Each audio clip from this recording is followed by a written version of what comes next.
할렐루야. 우리 사랑하는 우리 교회 성도님들, 이 한 주간도 주의 은혜 가운데 살아가시길 축원합니다. 특별히 이 한 주간은 우리 민족의 고유의 명절인 우리 추석이 있는 주간입니다. 휴일이 많지만 그럼에도 불구하고 우리가 현장에서 예배드리지 못하는 가운데 오늘의 말씀은 주중에 쉴 수가 없습니다. 그래서 저와 함께 이번 주 5일 동안은 오늘의 말씀을 저와 함께 교제하고 나눴으면 좋겠습니다. 오늘도 주의 은혜 가운데 승리하시고 이 한 주간도 복되고 기쁨이 가득한 한 주간 되시기를 축원합니다. 잠시 기도하시고 오늘의 말씀 나누겠습니다. 하나님 아버지 감사합니다. 우리를 사랑하시고 하나님 인도하여 주셔서 감사합니다. 우리 사랑하는 우리 교회 성도들이 이 한 주간의 삶을 붙들어 주시고 특별히 명절 가운데 우리 성도들 승리할 수 있도록 믿음의 굳건함을 허락하여 주옵소서. 감사하고 거룩하신 예수 그리스도의 이름으로 기도 올리옵나이다. 아멘. 네, 오늘의 말씀은 에스겔 31장 3절의 말씀입니다. 우리 제목은 겸손한 삶이라고 하는 제목으로 말씀 나누겠습니다. 에스겔 31장 3절입니다. 함께 읽겠습니다. 볼지어다 알수로 사람은 가지가 아름답고 그늘은 숲의 그늘 같으며 키가 크고 꼭대기가 구름에 닿은 레바논 백항목이었느니라. 아멘. 신앙생활에 있어서 가장 경계할 건 교만입니다. 하나님께서 성경 곳곳에서 늘 심판의 때에 이르면 이 교만을 꺾으신다라고 하는 표현들을 종종 자주 쓰시는 것을 볼 수 있습니다. 즉 하나님께서도 우리 인간 사회와 인간 현상들을 볼 때 자기 스스로의 어떤 그런 교만하여 목이 곧은 백성들, 목이 곧은 사람들을 하나님은 멀리 하시고 또 경계하시는 것을 볼 수 있습니다. 특별히 이스라엘 민족이 심판을 받고 바벨론에게 완전히 멸망을 받을 때 하나님은 이방 민족의 교만을 꺾으셨어요. 그래서 때가 차니까 하나님의 심판이 여러 이 이방 민족들에게 임하시는데 특별히 애굽에 관해서 심판을 하시는 경우들을 성경 곳곳에서 특별히 에스겔에서 말씀을 하십니다. 근데 이 에스겔에서 말씀을 하시면서 그에게 애굽의 또 유다 백성들이 하시고 싶었던 이야기는 하나님을 의지하고 이 어려운 환경들을 이겨낼 때 사람을 의지하지 않고 전적으로 하나님을 신뢰하라는 것을 하나님 요구하고 계시는데 이 유다 백성들이 하나님을 신뢰하지 못하고 아니하고 자기의 뜻대로 애굽과 결탁해서 그 문제들을 해결하려고 했던 것이죠. 하나님은 그것이 참으로 마음이 아프셨어요. 그러면서 동시에 이 교만을 꺾으시는데 애굽에 대해서 에스겔서에서 말씀하시면서 오늘 본문에 아수르 민족의 교만도 꺾으시겠다라고 말씀을 하세요. 어떤 면에서 하나님께서 아수르 또한 애굽에 대해서 심판하시려고 하는 것인지 말씀을 통해서 나누고자 합니다. 먼저 3절 말씀인데요. 읽어보겠습니다. 볼지어다 아수르 사람은 가지가 아름답고 그늘은 숲의 그늘 같으며 키가 크고 꼭대기가 구름에 닿은 레바논 백항목이었느니라. 지금 아수르 사람에 대해서 얘기하면서 아수르 사람을 마치 레바논 백항목이라고 비유를 하고 계십니다. 레바논 백항목은 솔로몬이 성전을 지을 때 또 궁전을 지을 때 사용했던 좋은 나무입니다. 그 시대에 가장 좋은 나무라고 평가하고 건축할 때 가장 잘 사용되어지는 좋은 나무는 바로 레바논의 백항목이었습니다. 근데 이 아수르가 바로 이 백항목처럼 정말 아름답고 귀한 나무가 되었다라는 거. 얼마나 자랑할 것이 많아요. 그렇죠? 이 나무가 얼마나 귀한데 이 나무가 바로 아수르라는 것이죠. 그러니까 너무나 귀한 민족이 되어진 겁니다. 그럼 어떻게 하면 이 민족이 이렇게 아름다운 백항목 나무처럼 됐을까요? 그 환경에 대해서 하나님은 이야기하세요. 그게 4절 5절인데요. 읽어보겠습니다. 물들이 그것을 기르며 깊은 물이 그것을 자라게 하며 강들이 그 심어진 곳을 둘러 흐르며 물이 들의 모든 나무에까지 미치매 그 나무가 물이 많으므로 키가 들의 모든 나무보다 크며 굵은 가지가 번성하며 가는 가지가 길게 뻗어 나갔고. 아멘.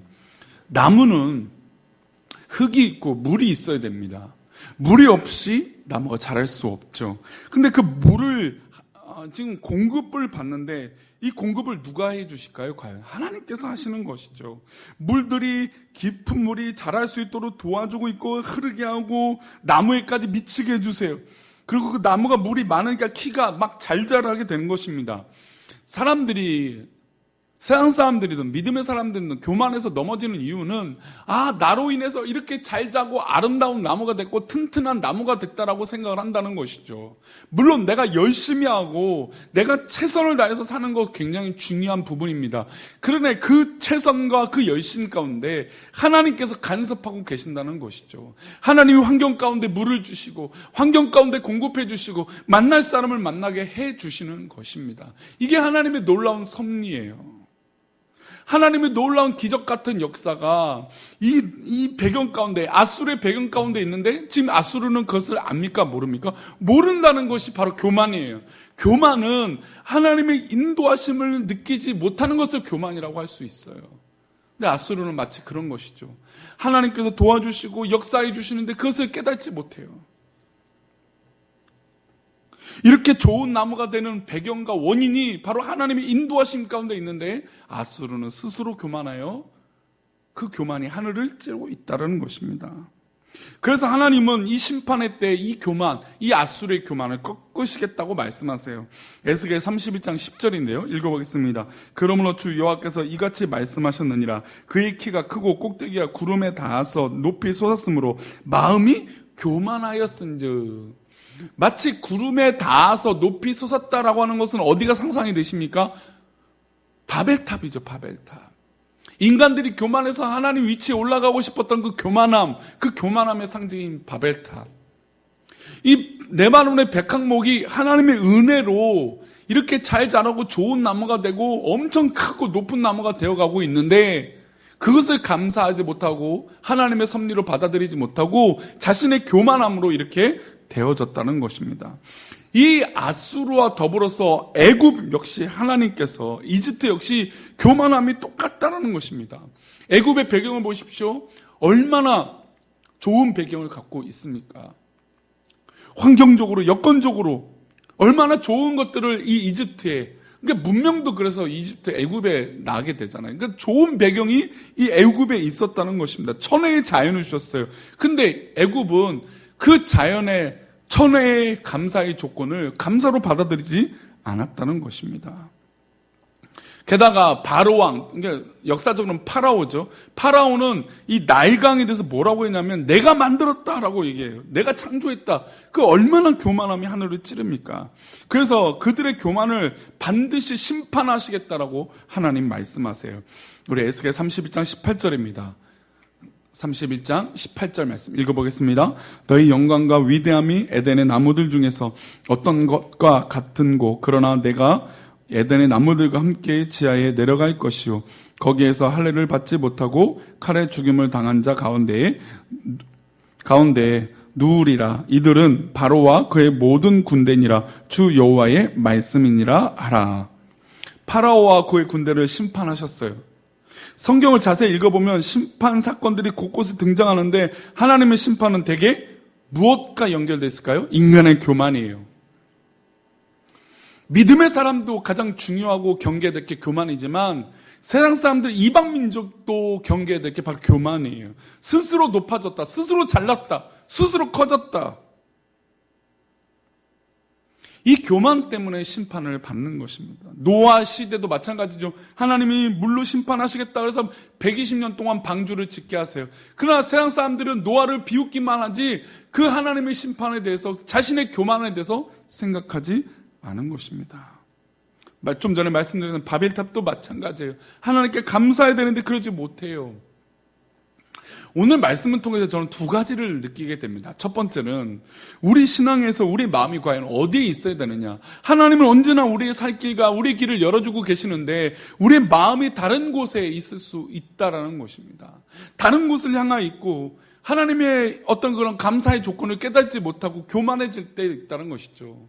그리고 또한 이방 민족이 또 하나님을 알지 못하는 백성들을 부러워할 이유가 없습니다. 우리가 그들이 아무리 잘나고 잘 될지라도 그들이 교만하면 하나님이 심판하시는 것이에요. 그리고 그들의 결론은 다 우리가 알고 있지 않습니까? 그래서 믿음의 사람들이 세상을 향하여 조금 더 불화할 요소가 없다는 것을 깨달으시를 축원합니다. 하나님 말씀하세요. 하나님 우리에게 역사해 주세요. 하나님 우리를 사랑해 주세요. 우리의 갈 길을 열어주세요. 그러니 우리 성도님들 넘어지지 마시고 낙심하지 마시고 믿음으로 승리하시기를 축원합니다. 그리고 우리 안에 혹시나 하나님을 떠나 멀리 교만한 것들이 있다면 우리의 교만을 하나님 앞에 내려놓고 더욱더 하나님을 신뢰하고 사랑하는 이 한 주간이 되시기를 축원합니다.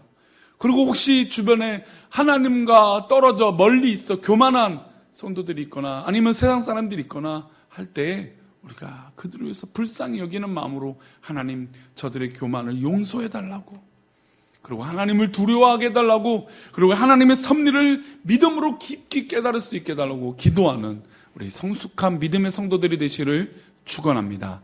기도하겠습니다. 하나님, 우리에게 오늘도 귀한 하루를 살아가게 하시는데 우리가 교만하지 않게 하시고 주의 은혜가 가득한 삶이 되도록 붙들어 주옵소서. 이 한 주간 살아갈 때 누구를 만나든지 어떤 환경이 있든지 이 환경 가운데 역사하시는 하나님의 섭리를 믿고 나아가는 우리 모두가 되게 인도하여 주옵소서. 감사하고 거룩하신 예수 그리스도 이름으로 기도 올려옵나이다. 아멘.